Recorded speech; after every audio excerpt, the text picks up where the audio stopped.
controversial firing from Charleston Southern University last year made headlines across the country. And now, Paul Root speaks exclusively to me. He talks to me about his firing from Charleston Southern University, what he's doing right now, and his future for a special edition of Quintin's Close-Ups. Let's create the scene. Yep. We are sitting here in your office at the College of Charleston. Yes, sir. The College of Charleston. Yes. Tell me, what was so attractive about the College of Charleston that made you say yes to this job again? Well, these are my friends. These are my colleagues, people that I've known for about 20 years. And when I was in my time of need, needing a new job, they came to my aid and rallied around me. And I have to ask the obvious. This is not Charleston Southern University. Right. It's a much more secular institution, larger student population, but it's also like coming home again. Yeah.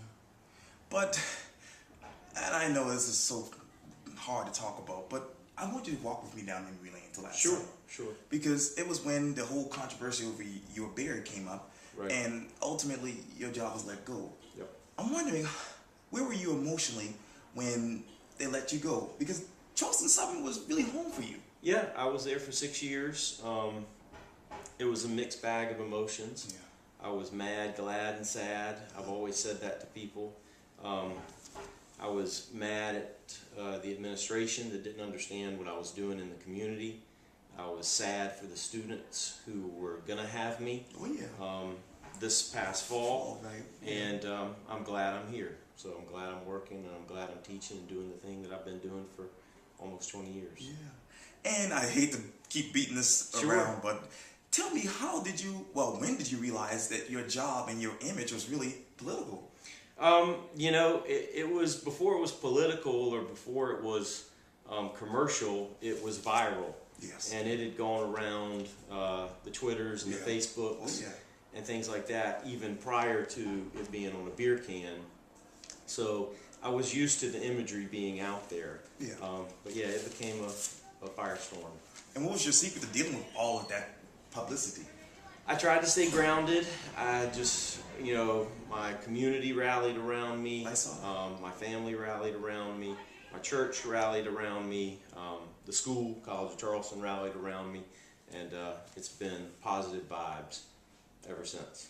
And you mentioned the students that you didn't really have a chance to say goodbye to. Right. As we sit here right now, what is your message to the students of CSU?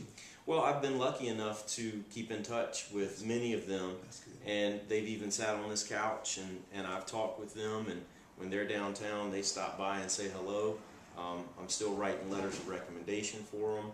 They're still going on to successful careers in graduate school and finishing up their degrees. So it's been nice to see what they're doing as well, because when you teach, you don't just affect students in the semester. When you're teaching them, you affect them further on in their careers. And speaking of teaching, I was looking at an article the other day, and you've gotten some rave reviews since coming back to the College of Charleston. Yeah. Many of the students have said that you really listen. You're really out there when it comes to social media, so you know what's going on. Right. Tell me, as we sit here right now, how does that make you feel? Well, one of the classes that I teach in particular is pop culture. Yeah. And, I'm 20-something years older than most of my students. And one of the first couple of days, I tell them that they are the experts. And, I'm not current or hip to what exactly is going on right now in popular culture, but they bring that stuff into the classroom. Yeah. And they're the experts, and then I just guide them on how to view it sociologically. And the fact that I listen to their expert opinions, I think from the get-go, they know that I'm listening to them and not giving them the attention that they think they don't get or something like that. Yeah. And you mentioned pop culture. I'm wondering, besides Introduction to Sociology and the other course that you teach, what is your favorite course and why? I really like pop culture, and I also like urban sociology. Those are 200 and 300 level classes, but the class that I really enjoy is the Introduction to Sociology class, which brings them into the discipline and the major or the minor. And, let's talk more about CSU, and I want to go back to that because I'm wondering, what are your good memories of working there? Oh, I was fully committed to that being my career. Okay.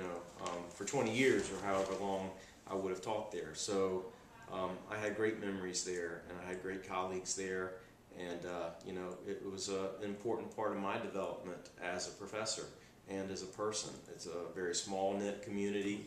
The campus has great interactions on the campus, you know, sitting out by the reflecting pond, etc. They have a Java City on campus, which is, you know, the heart of the campus for student social life. So I had a lot of fond memories when I look back. Let's reset, because you know, we know you as Paul Roof as the professor. Right. But when you take off your educational hat each day, yes, who was Paul Roof? Oh my gosh.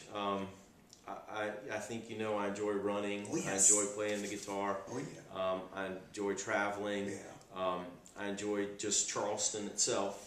Being a native South Carolinian, Yes. growing up in Columbia, I never thought that, you know, I would live in Charleston. Charleston was always a place that you would visit. Yeah. And comparatively, it's more expensive than other parts of the state. But I first really got to know Charleston as a young adult in the 90s, and then as a professor the first go around, early 2000. Right. Right. And you think about how Charleston has changed, especially downtown, King Street, Upper King Street, in the last 15 years. It's pretty phenomenal. A lot of people who are just getting here, and you know, we've got lots of transplants coming. Yes, very much so. They think it's always been like this, that it's always been number It's one. not been like that. We've just gotten number one status now. Yeah. And you know, we have a very honorable mayor who's leaving office after 40 years. He's spoken to my sociology classes before, and they just sit there, you know, when he came into class, you know, in rapt attention to what he is saying. Right. And he transformed this city, and the people around him helped transform the city into what it is today. You know, a lot of people don't know this, but you are a father. Yes, I have two little kids, Matthew and Catherine. Matthew is 6 years old and Catherine is 9. Wow. Yeah. And so what is it like to be a father? It's great. It wears me out. They wear me out. You know, I'm looking forward to the future with them and their teenage years and things of that nature. And they've kind of grown up on college campuses because, you know, when they come to campus with me, football game, basketball game, whatever the case may be, and they enjoy the college setting. So we're already planting that seed. Where do you want to go to college? Yeah. What team do you want to root for? Yeah. You got to get that scholarship. Right, because it's expensive going to college these days. Ooh. Well, you know, you talked about this earlier, but Columbia is home for you. Yes. So let's walk back down memory lane, because when we think of Columbia, we think of it's being the capital city for the state and, you know, home to the state government offices and, of course, USC. Yep. But what is Columbia to you? I love going back to Columbia. Yeah. And visiting and spending time with my parents. My parents are in their mid to late 70s, and it's great to go back and see them and spend time with them and show my kids Columbia. It's close. You know, it's far enough away where, you know, I have my own life here and my own family here, but I can shoot up to Columbia any weekend, and, you know, it's great. I love Columbia, and my dad was an attorney in Columbia for 50 years, and sort of I've looked at his professional career and how he, you know, managed and navigated 50 years of practicing law, and he's sort of a role model when I look at my career and what I want to do, hopefully teaching for 20 more years. And speaking of which, I read too that your dream was to be a high school history teacher. That's what I started out, the journey. Yeah. When I was a freshman at Presbyterian College, I wanted to study and major in history and probably teach or coach high school tennis, because I was a tennis player at Irmo and then Presbyterian. But I didn't do too well in the history classes, and sociology really spoke to me, and I enjoyed the classes that I took, and so that's what I got my major in. And, you know, the road of education to teach sociology became a lot longer than, you know, teaching high school history. And let's walk back down memory lane again, because you mentioned Irmo. You know, when I was at Burke, I was voted most articulate. I believe it, yeah. Burke High School. Yeah. But tell me, what were your years like at Irmo? You know, I was a tennis player, probably a preppy. if you want to put me in a social cast or social class. Yeah. And you know, Irmo was bigger than Presbyterian. Wow. You know, Irmo had at the time probably 800 to 1,000 students, and is that right? And then PC was a little bit smaller. So my high school was like some people's colleges. Oh yeah. But yeah, Irmo was great, and we won some state championships in tennis, and we beat Spring Valley. That's good. Yeah, That's awesome. I remember that. And let's continue to walk down that memory path, because I want to talk to you about your college years at Presbyterian College. Yep. Who was Paul Roof as a college student? He was naive and green. Wow. You would think going up to Clinton, South Carolina, and obviously you are in a rural setting, in a rural part of the state, but there were so many cosmopolitan influences. A lot of the students had traveled and were from big cities in the southeast, and my professors were so educated and open-minded and well-traveled and well-heeled themselves. So, there I was in Clinton, South Carolina, and I got exposed to the world. Wow. And they had these great convocation and what was it called? It was called the CEP program, Cultural Enrichment Programs, that brought the world to the campus. One week you would have John McCain come to campus and give a speech, and the next week you would have Cornel West come to campus and give a speech. Yeah. And the students really had an opportunity to decide for themselves where they stood on the issues. Right? And they really got exposed to a lot of the issues too. So PC was a special place. I walk back on that campus and I can get chills. Wow.